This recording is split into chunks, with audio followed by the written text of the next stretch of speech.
I knew they were legally bound to keep sending money for me until I turned 18, and apart from that, I didn't think I had any reason to speak to them anymore.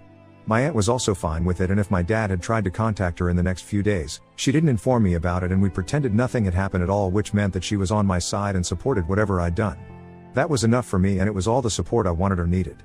For the past week, I barely had any contact with my parents, but today, they showed up outside my school while I was about to leave and they looked pissed. My friends were all well aware of the situation between me and my parents, so they accompanied me outside and kind of acted like a human shield around me so I wouldn't have to interact with them if I didn't want to, but they kept yelling out my name and I had to respond. I walked right up to both of them and told them that I didn't want anything to do with them anymore, but they didn't pay any heed to that and told me that I needed to come home with them right away. I didn't understand why all of a sudden they wanted me to return with them when they'd made it so clear in the past that I was not a priority for them at all, and felt like this was just them trying to redeem their image and reputation among their family members.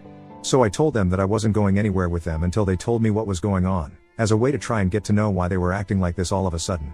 On one hand, they looked pissed off, and on the other, they still wanted me to come back home with them.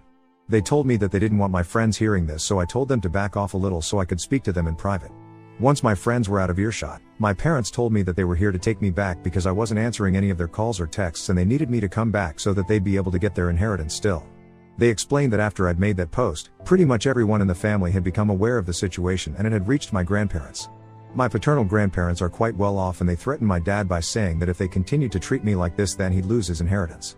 They'd been told that if they didn't try and reconcile with me, treat me better, and make sure I was loved and looked after, then whatever my father was supposed to inherit would end up going to my aunt, since she was the one taking care of me even though she didn't need to. And my dad couldn't afford to lose the inheritance because it was a significant amount of money. My parents had a decent combined income of their own, but I know that had I been in their place, I probably would have also wanted the same thing for myself. The only difference is that I would have had enough brains not to make it seem like I was doing me a favor by saying that they'd take me back, because they weren't doing me a favor. They were doing this for themselves and not for me, and even then they didn't have the common sense to at least act like they were willing to let me live with them.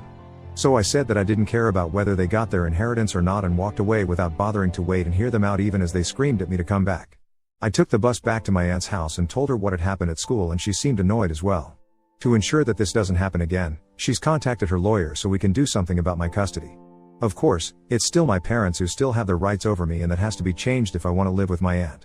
I also called up and thanked my grandparents for trying to fix this, but I also told them that I really didn't want to go back to living with my parents, because now that I'd spent a couple of days living with my aunt, I finally felt like I was free. Living with my parents had been nothing short of suffocating, and I'd kept hoping that things would change, but they never did. My grandparents didn't live in the same city, so we didn't meet often, but whenever we did, at family gatherings and the holidays, my parents were always on their best behavior, so they wouldn't know how I was treated at home.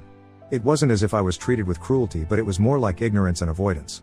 On the surface, it all seemed fine, but if people spent a couple of days with me at my parents' house, they'd know that they mostly pretended I wasn't even there and cared only about my sister. And after she got pregnant, that just got worse, and I was pushed to the sidelines altogether. So I told my grandparents all of this, and they reassured me that if that's what I wanted, to live with my aunt, then they'd make sure that it happened, and if my parents signed away their rights, then they'd make sure everything I needed was paid for by them. I was happy after that conversation because things were finally looking up for me, but it didn't last long, since I just received an email from my dad a couple of hours back. It was not hateful or mean, but just disappointing. He said that there was no need for me to post what had happened online and make this so public when the word of what had happened would have reached my grandparents anyway through my aunt. But now, along with my grandparents being mad at them, they also have to deal with a ton of hate from their relatives, and they're being ostracized, which seems unfair. He told me that even some of his co-workers found out about this because the post was public and it had shown up on their feed since he was tagged in it. This wasn't a good look for him at work, and what I'd done had just caused a lot of unnecessary drama in their lives, according to me. So Ida for posting about how my parents asked me to leave the house and move in with my aunt on my 16th birthday because my sister was pregnant and they needed my room for the baby?